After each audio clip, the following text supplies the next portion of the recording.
dulu Pak Habibie sering ngeritik Gus Dur kan, Iya. tapi waktu itu jadi baik sekali lah. Ini situasi yang menyenangkan bagi saya. Gus Dur keluar pakai celana pendek. Itu yang foto yang fenomenal tuh kan ya. Itu dadahnya aja salah, dadahnya ke sana pada itu sebelah sana. Itu saya masih ingat kan. Habis itu Megawati. Megawati mulai kerbau itu ya. Oh, iya.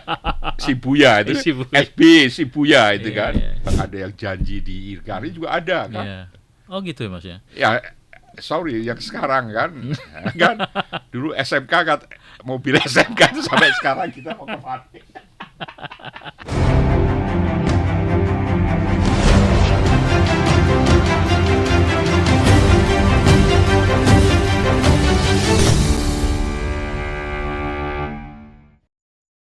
Baik, kita sekarang ada di sesi berikutnya, masih di Bicara-Bicara, semua bisa bicara, bersama wartawan senior, Mas Joseph Osdar. Kita bicara dari pergantian Pak Harto sampai dengan setelahnya. Ternyata ada banyak cerita yang nggak pernah dituangkan ya, ditulis ya. Ini kayak untold story yang akhirnya dibuka di Bicara-Bicara. Mas Osdar, kita mau tahu tuh Mas, selepas Pak Harto mundur waktu itu ya, itu kan akhirnya diganti Pak Habibie ya kan. Habis Pak Habibie terus Gus Dur, Mega. Cerita dong Mas, sampai nanti akhirnya gimana sih perspektifnya dari kejadian-kejadian itu kita bandingkan dengan situasi sekarang ini. Tapi utamanya dulu waktu pertama kali Pak Harto mundur, Pak Habibie gimana waktu itu? Ya, saya mengalami semua itu kan. Mengalami itu. Hanya yang fantastis bagi saya waktu ya ini tadi merdeka tadi kan. Bicara-bicara dan merdeka kan. Betul. Dari yang sangat terkungkung gitu. Terkungkung tiba-tiba bebas. Ada positif, ada negatif kan. Setelah waktu habis dikungkung terus dibebasin kan seperti kuda lepas dari dari apa itu kan, enak perutnya kan. Itu. Beritain nggak pakai zaman dulu nggak ada kaidah-kaidah kan? Dari zaman Pak Harto yang rapi pakai itu. Tiba-tiba zamannya Gus Dur kan? Habibie dulu ya? Habibie dulu masih agak polite ya. Istilah lagi itu pun juga sudah mulai Pak Habibie juga membebaskan banyak, menghilangkan siup segala itu kan. Betul. Tapi masih belum betul itu. Waktu itu memang banyak cerita. Cerita waktu mundur, waktu Pak Prabowo datang ke istana waktu itu katanya mau merebut kup ya. Tapi bagi saya itu juga meragukan kalau itu kup, karena Pak Prabowo sendiri waktu itu kan juga mengatakan dia mau, karena dia kan waktu itu Panglima Kostrad ya. Beliau sudah mengatakan bahwa beliau akan melindungi presiden dan keluarga presiden. Tapi beliau juga memang bertemu dengan Pak Habibie. Pak Habibie bilang dia tidak bermaksud untuk merebut kekuasaan. Dia mau melindungi kan. Dia mengatakan bahwa dia konstitusi ya. Beliau maksudnya dia mau datang tuh bukan untuk merebut tapi untuk mau melindungi lah. Melindungi. Tapi itu dianggap oleh analis bahwa dia mau merebut, tapi menurut saya itu masih debatable lah. Bagi saya debatable. Tapi toh dianggap waktu dia mau masuk kan juga menyerahkan senjata dengan baik-baik kepada pengawal kan. Pas Pampres sana waktu itu. Pas Pampres. Kemudian tapi waktu itu kan dari yang sangat teratur tidak beratur kan, perpindahan itu kan transisi selalu menimbulkan hal-hal yang tidak terduga dan masih harus bagaimana kan. Tapi 3 presiden ini walaupun sebentar tapi seperti Pak Habibie bilang, tugas saya adalah supaya kapal kita itu tidak tenggelam. Itu berkali-kali dikatakan bahwa tugas saya harus mengadakan pemilu lagi. Terus membuat undang-undang yang memperbaiki situasi, antara lain menghilangkan SIUP, surat izin usaha pers itu kan. Jadi itu memang turbulence ya. Seperti banjir kan. Tiba-tiba banyak penerbitan, banyak koran. Media banyak banget media. Bukan hanya media banyak. wartawan yang masuk juga semakin banyak. Kemudian partai yang tadinya 3 partai berapa? 47 partai kan? Betul. Itu sebenarnya kan 47 partai. Undang-undang politik dia bukan rubah, tapi dia perbaharui. Lewat DPR juga kan. Kerja keras juga waktu itu dia, kalau perlu dia mungkin saya rasa dia beliau nggak tidur kan. Nah, apalagi dolar waktu itu ya sampai 17.000 kan. Ya. Tapi waktu itu ya paling enggak walaupun tidak turun tapi stabil kan. Stabil itu kan kalau naik turun kan itu bahaya juga kan. Dan juga berangsur-angsur turun waktu itu kalau nggak salah. Ini menarik waktu beliau mengumumkan mundur itu kan. Dia waktu mengumumkan mundur itu kan sebelum diputuskan di MPR dia sudah mundur. Karena ada pertanggungan jawabnya, ada yang terima, ada yang tidak kan. Itu kan belum diputuskan untuk mundur dia. Apa diberhentikan atau tidak. Tapi hanya ada penolakan. Itu selisihnya juga tidak banyak. Voting waktu itu ya. Voting. Nah, waktu itu tapi sebelum diumumkan dia diterima dilengserkan oleh MPR atau tidak, dia sudah mengundurkan diri. Dia mengatakan ini tepat waktunya dia mundur. Saya masih ingat itu protes Pak Ketua DPA Pak Baramuli kan bilang kan masih harus dibicarakan lagi kan. Tapi Pak dia saya sudah memutuskan tadi sudah saya umumkan. Itu Pak Habibie mutusin itu waktu itu Mas Osdar ada di situ ya, mau wartawan-wartawan. Jumpa pers di rumahnya. Di rumahnya pagi-pagi dia pidato itu. Saya masih di bukunya itu beliau juga ada kan, menyampaikan itu ya? Berita saya tentang itu beliau juga di clipping juga dia jadikan di bukukannya dia kan. Nah itu. Jadi itu waktu itu setelah di MPR di rumah Pak Habibie juga menyatakan mundur ya. Mundur. Dan ternyata pagi-pagi Pak Baramuli Ketua DPA datang itu. Dia bilang jangan begitu gitu ya. Jangan itu. Tapi Pak Habibie sudah mari kita ngomong di dalam. Saya sudah mundur. Ini harus begini. Itu saya acungkan jempol pada Pak Habibie waktu itu. Nah, kemudian sorenya Gus Dur datang kan setelah sidang MPR. Gus Dur terpilih itu. Gus Dur datang ke rumahnya Habibie di itu Kuningan itu. Di Kuningan. Nah, saya masih ingat bercandanya pada Gus Dur tuh. Gus Dur kan Pak Habibie menyerahkan mobil anti pelurunya ke Gus Dur. Masih ingat. Gus, ini itu loh Gus. Anti peluru. Mobil anti peluru. Gus Dur kan ya orang pesantren baru sekali itu mungkin naik itu kan. Dan kan ini padahal waktu zaman Pak Harto itu soal Timur tuh dulu Pak Habibie sering ngeritik Gus Dur kan. Tapi waktu itu jadi baik sekali lah. Ini situasi yang menyenangkan bagi saya. Waktu zaman Pak Habibie itu kita juga bisa langsung doorstop gitu. Bisa ngomong, bisa ini. Hanya memang waktu itu langsung bisa doorstep gitu ya? Doorstop dengan Pak Habibie itu sudah mulai. Dan orang itu zaman itu mana mungkin ya presiden di doorstep itu ya? Terus jumpa pers langsung. Itu bisa. Karena saya bisa malah di jumpa pers itu mengusulkan pada Pak Habibie. Pak Habibie enggak usah pakai kalau boleh Pak Habibie pakai Bung Habibie aja gitu kan. Tapi diprotes sama seorang wartawan senior, saya nggak mau menyebutkan itu kan. Wah, gimana nih Bung Osdar di Amerika aja dipanggil Mr. Presiden kok kita cuma disebut Bung gitu kan. Tapi Pak Habibie kan saya mau disebut apa aja boleh, mau bilang Pak Rudi, Pak apa terserah lah. Rakyat mau menyebut saya apa terserah. Itu sampai bisa ngomong-ngomong begitu. Begitu ya? Nah, itu Pak Habibie. Cair banget ya waktu itu. Sudah cair. Ya mungkin juga ada keterpaksaan juga kan. Karena tekanan reformasi harus berubah. Nah, yang berubah waktu itu setelah Gus Dur jadi presiden. Nah, Gimana itu kan, tuh? waduh, kita masuk istana, jadi wartawan ribuan. Tadinya kan zaman Pak Harto cuma 40, 30 lah. Iya, Pak terbatas. Habibie tambah lagi sekitar 50-an lah.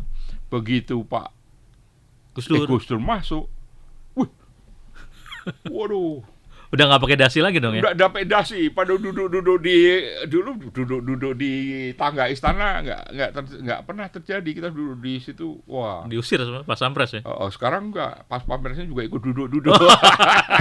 Waktu zaman Gus Dur ya. Perjalanan juga pas pampres nggak galak. Iya. Udah ikut duduk lesehan itu. Itu Gus Dur. Kita ini secara positif kita senang kan? Iya. Datang jam berapa aja bisa langsung nyodorin tape ini ke depannya Gus Dur kan bisa. Iya. Terus melihat kiai datang cuma pakai sandal, terus ada bajai itu dek masuk ke istana. Bajai masuk istana waktu itu ya? Iya, bukan dari samping, dari depan tuh. Berarti dari arah Monas ya? Iya itu. Dek masuk Pak Kiai yang datang Pak Ketua MU dulu, Suhal Mahfud ya. Iya. Suhal Mahfud masuk. Itu dari itu. Iya. Dari tingkat yang sangat ya katakanlah kayangan sekali tiba-tiba sampai ke kelurahan desa mana hampir sama. Situasinya masuk kan? Istana itu ya? Istana itu zaman Gus Dur kan. Makan kacang Dibuang di mana-mana. Apalagi pas sahur tuh kan, Iya. sahur masih pada duduk gitu kan. Berarti Itu zaman Gus Dur. goleran gitu ya? Iya. Sambil ngerokok-ngerokok di luar gitu ya? Aduh. Ngerokok itu kan. Bawa asbak kadang-kadang cuma pakai kertas gitu kan. Kertas dibuat abunya itu Iya. gitu kan. Cuma gitu. Itu sempat Memang- liput tuh ya di situ waktu Ya? itu. Sempat liput tuh di situ ya, Mas. Oh iya, dulu kita zaman Gus Dur, waduh merdeka betul merdeka. Bukan istananya namanya merdeka, tapi lebih dari merdeka apa namanya itu. Kan Yeah.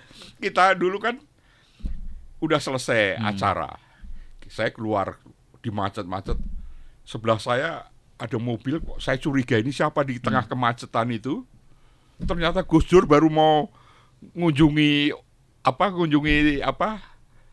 bekas gurunya atau ke siapa itu presiden ini nggak pakai ngoeng-ngoeng, nggak pakai itu.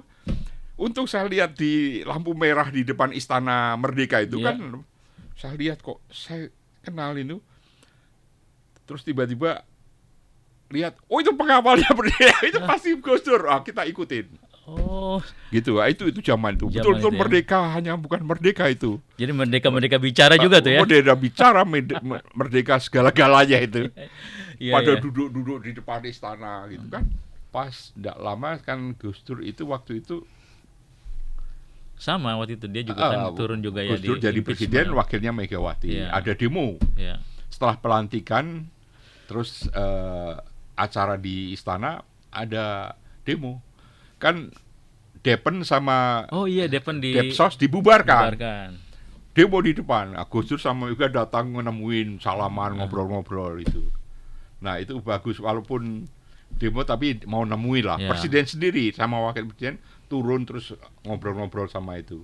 Datang sampai di Garis depannya ya? di depan itu karyawan-karyawan itu memang banyak kan dibubar. Soalnya kan mereka- dilikuidasi karyawan mau kemana itu kan? iya itu kan, Iya. itu memang Karyawan Depen itu waktu itu ya? Nah, Oke. nah, Itu Gus Dur kan ya? Gus Dur. Nah, Habis itu Megawati.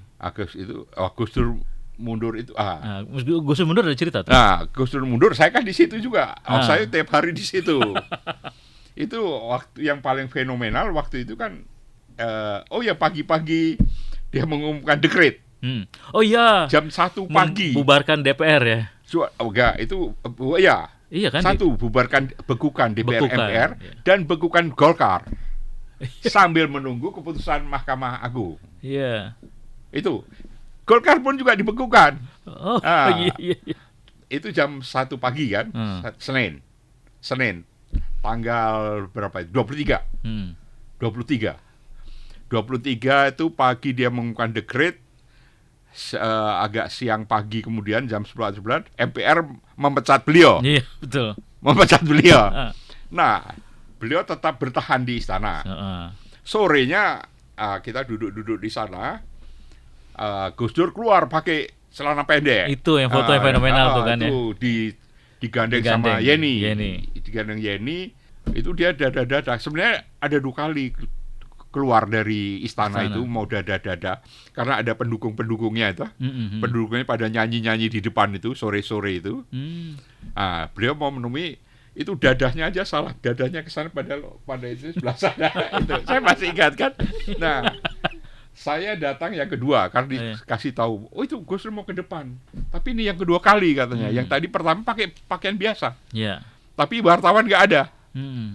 Nah, terus gitu. Terus diulang lagi, tapi udah keburu pakai celana pendek. Nah, maka munculnya pakai celana pendek itu. Iya. Oh gitu ceritanya. Nah itu juga celana pendek. Ini Gus Dur ini segala macam keanehan, bukan cerita menarik kan. Beliau 2 minggu jadi presiden, kita perjalanan keliling ASEAN, Asia termasuk Burma hanya 2 hari.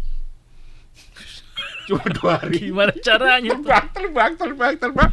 Setiap acara, setelah acara jumpa pers. Wah, saya hitung sampai 2 hari itu sampai 36 kali jumpa pers. Berarti kita bisa ketemu di pesawat, bisa ketemu ngobrol, jumpa pers di tempat istirahat, jumpa pers. Apa aja dia omongkan kepada kita. Oh, itu memang terbuka sekali. Nah, kemudian perjalanan itu lebih menarik lagi. Kita habis keliling Asia ke Amerika, mendadak pakai pesawat, biasanya pakai pesawat ke presiden, ini pakai pesawat komersial biasa itu, pakai Garuda, bukan dari Halim, dari Cengkareng sana. Ke Amerika, wartawannya semua tidak ada pakai visa. Tidak ada yang pakai visa, kita tidak bisa ngurus, tidak ada kesempatan. Baru berapa hari kita Terus gimana?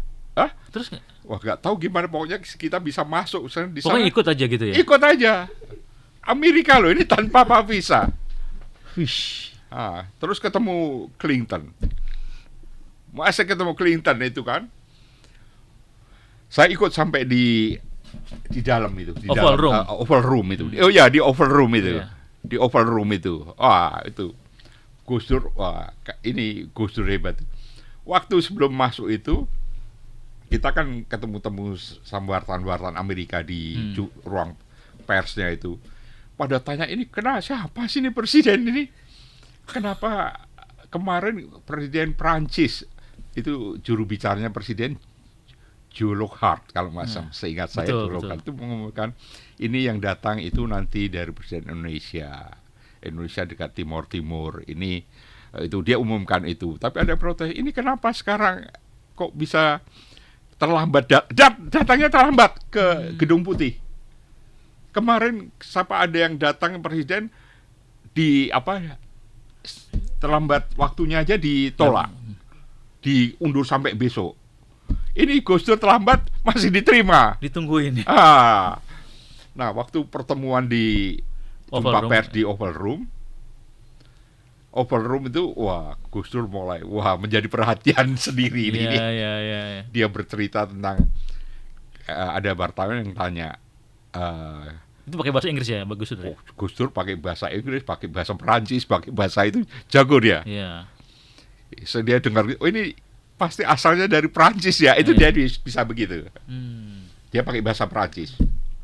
Tapi yang saya ingat waktu ditanya wartawan Reuters Amerika ya, bilang gimana mengelola pluralisme di Indonesia. Ya ini kan di Indonesia itu seperti pertandingan sepak bola bola itu harus sportif kan, harus ada aturannya ya. Situasi pluralisme itu seperti kalau kita lihat sepak bola aja, bertanding tapi kan sportif gitu kan. Nah itu terus dia cerita tentang bagaimana relasi dengan Israel yang sensitif itu. Waktu mundur juga masih ketawa-ketawa loh dia. Walaupun kelihatan waktu mundur kan katanya akan bertahan, tapi ternyata dia mundur juga kan. Saya tanya waktu setelah dia kembali, Gus, kan dia menyebutkan dulu taman kanak-kanak itu, Iya, DPR betul. kanak-kanak. Waktu setelah saya tanya, dia, wah kalau itu, saya bilang, bener Gus, ternyata DPR ini seperti kanak-kanak. Oh enggak lah, waktu itu saya sebenarnya cuma bercanda gitu. Nah, itu dia bilang gitu. Nah terus saya tanya, Gus kenapa itu waktu itu pakai celana pendek? Dia masih bisa bercanda daripada nggak pakai apa-apa, gimana? Itu dia biasa. Itu Gus Dur. Oh ya, zaman Gus Dur itu bukan staf khusus tapi juru bicara. Oh iya, ada Adi Masardi. Adi Mas Adi, Ada Wimar Witular, Holil Stakuf apa? Yahya Stakuf. Yahya Itu yang Stakuf, ya. mengumumkan Yahya Stakuf itu, Heeh. yang mengumumkan dekret. Dekret. Oh iya. Dekret betul. itu yang bukan yang membacakan. Bacakan. Nah itu beliau jam 1 pagi itu. Beliau Yahya Stakuf itu waktu kita Gus Dur masuk istana, jumpa pers kan. Itu Yahya Stakuf itu sempat nggak boleh masuk istana. Masuk padahal dia juru bicara. Juru bicara nggak bisa masuk ya. Suatu hari saya tanya kepada beliau ya staf juru bicara, waktu itu kok datanya terlambat. Iya, saya kan di Jakarta kan masih kos, saya harus ngepel dulu rumah. itu sekarang jadi ketua PBNU. Nah, itu zaman itu. Luar biasa ya. Dan di situ ada sekpres kan. Oh, Daniel Sparingga juga kalau salah ya. Daniel Sparingga. Ada sekpres sendiri, Sekpres. Ratih Harjono. Oh iya. Nah, Ratih kemudian Harjono, yang menjadi kepala protokol Wahyu Muryadi. Oh iya betul. Ingat Wahyu Muryadi. Iya, iya. Nah, waktu mau ke Amerika itu, wartawan istana itu biasa pakai dasi, ada wartawan yang ikut pakai rangsel itu, pakai sandal, sepatu sandal. Itu Wahyu. Waduh, dikerjain sama teman-teman ini sampai nih yang ikut. Tapi sampai di dalam dipanggil Gus Dur. Pulangnya diangkat jadi kepala protokol. Itu ya. Ah, itu. Luar biasa. Ada lagi perjalanan kemana, menterinya baru perjalanan kemana, dipecat sama Gus Dur. Sampai diumumkan bahwa dia udah jadi menteri lagi balik. Oh. Itu antara lain Hamzahas. Iya iya iya iya. Itu zaman itu. Gus Dur terus habis itu Megawati. Megawati mulai Tertata gitu ya. tertata, perempuan kan dikembalikan ke Marwahnya tuh. marwahnya zaman Istana. Harto, terus kan itu yang di istana yang tadinya dikasih ukir-ukir dikembaliin, ditetelin, terus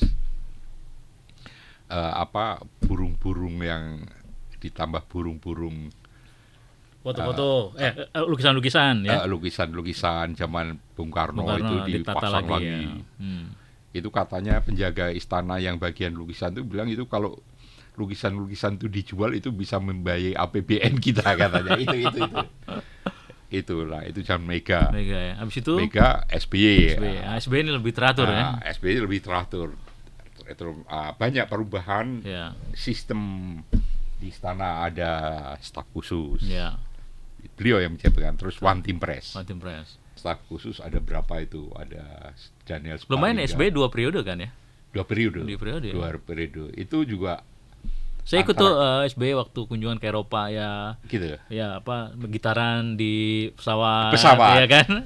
Itu selalu kan Selalu. waktu ke Jepang juga Iya. itu kan dia nyanyi bulan itu. Tapi beliau tetap buka Iya, betul. antara keteraturan dan kebebasan kelihatannya diukur baik-baik itu. Biasanya habis jumpa pers di lokasi di pesawat dibilang itu tadi wartawan ini pertanyaannya profesional sekali ya, begitu ya. Gitu, dia muji. Begitu ya, muji-muji gitu. Terus ada kerbau itu ya. Oh, iya. Dia Shibuya itu. Shibuya. SB Shibuya itu Iya, kan. iya.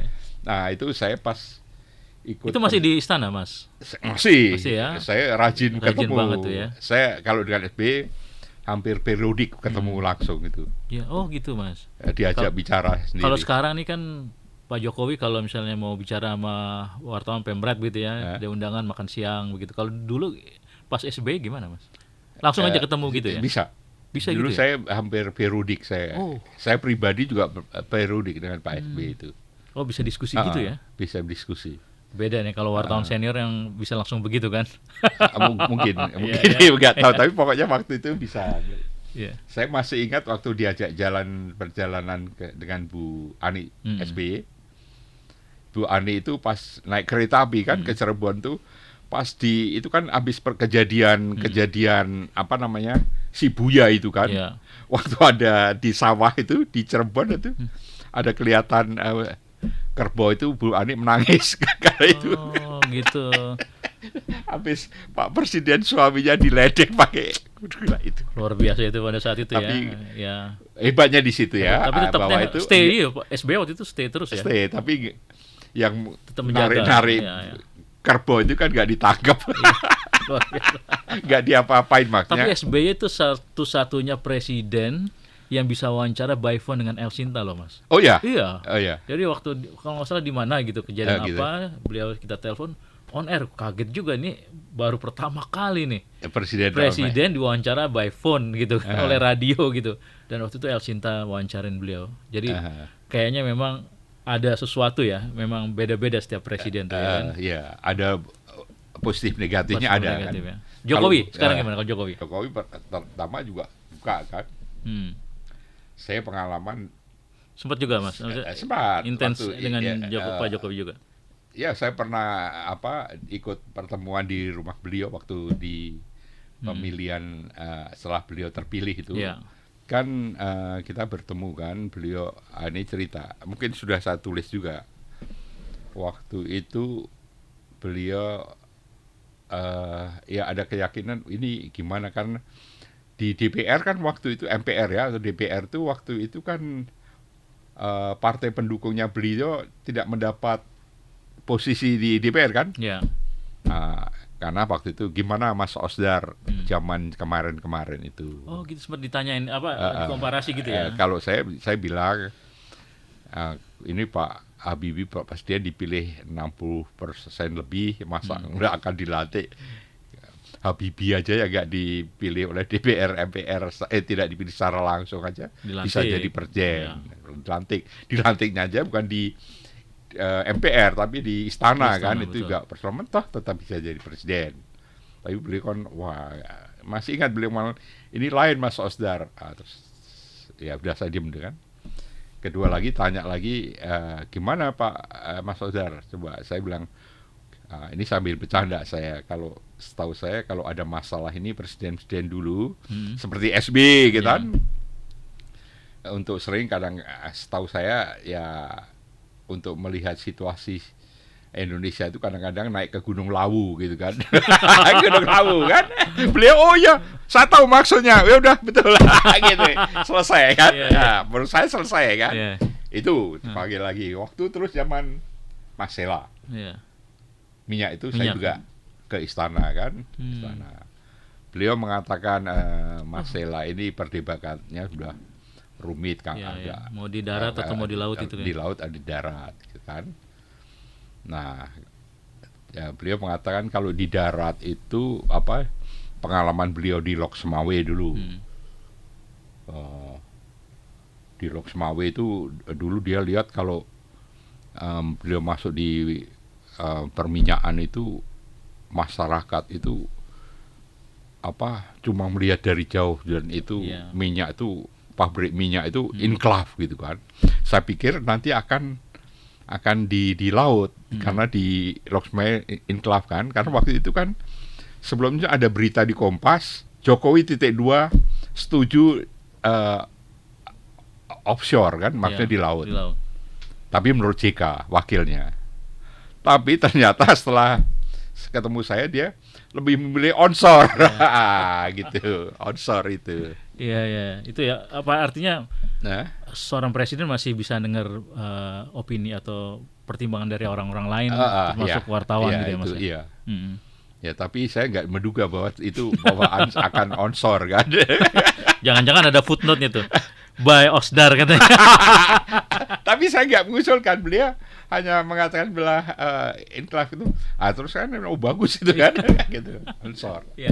Mas, jadi kira-kira dari Pak Harto sampai Jokowi sebagai seorang wartawan senior nih, Mas, ngelihatnya apa sih sebagai closing kita nih, Mas? Apa yang bisa kita ambil, orang luar, masyarakat ordinary, apalagi kita juga wartawan, jurnalis, melihat itu semua? Saya melihat selalu ada kelebihan dan kekurangan itu kan. Jangan seperti kalau joke-nya Gus Dur dulu kan waktu ke mana, ke Kuba. Oh ya, saya pernah ke Kuba itu, dia ketemu sama si Fidel Castro. Fidel Castro itu juga ketemunya di hotel itu, malam-malam itu tiba-tiba datang. Datang, kita dipanggil tiba-tiba. Habis itu Gus Dur cerita, waduh, pada tadi saya ngomong sama Fidel Castro bahwa Fidel Castro hebat ya, Presiden Indonesia itu sampai 200 juta lebih rakyatnya aja bisa mimpin itu. Saya cuma sekitar 15 juta aja udah pusing. Iya, tapi di Indonesia itu presiden pertama itu, ini bercanda, itu gila perempuan. Yang kedua gila harta, Pak Harto. Terus yang ketiga ini gila beneran kalau nggak Habibie, atau kalau yang keempat dia sendiri bikin orang gila. Kelihatannya kalau lihat presiden semua ini kita nggak bisa hitam putih lah, ada baik ada juga kekurangan kan. Dan sebagai seorang jurnalis ngelihat itu ya memang faktanya gitu di lapangan gitu, ya. Ada yang bagus, ada yang benar. Seperti Gus Dur kan. Dulu kan waktu hampir benar janjinya begini, molornya itu seenak merenya kan. Juga kan. Juga ada yang janji di Irkari juga ada kan. Oh gitu ya Mas ya. Ya sorry, yang sekarang kan kan dulu SMK kan, mobil SMK itu sampai sekarang kita mau kemana? Kan katanya dulu Pak Jokowi ya ini sorry to say kan beliau sendiri yang mengatakan bahwa